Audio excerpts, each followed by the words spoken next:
সেই ছোটবেলা থেকে মাকে বলতেও শুনেছি, করতেও দেখেছি। আমাদের 3 ভাই বোনকে উনি কিন্তু সমান চোখে দেখেন, আজ পর্যন্ত সমান চোখে দেখে চলেছেন। যদি ছোটবেলায় কোনো ভুল করতো অন্যকেও, আমরা 3 জনেই বকামার খেতাম। যদি ভালোবাসা পেতাম 3 জনেই পেতাম, খাবার পেতাম ভালো কিছু 3 জনেই পেতাম। মা বলতেন সব সন্তান আমার চোখে সমান। কিন্তু বন্ধুরা, সব মায়েরা কি সমান হয় না? সব মায়েরা কি সেম থাকে না?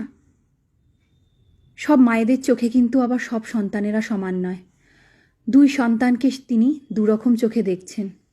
আমি কি কিছু ভুল বলছি?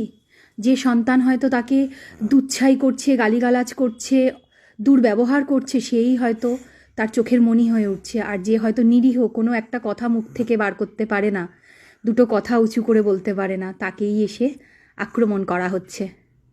অবশ্যই কমেন্টে জানাও।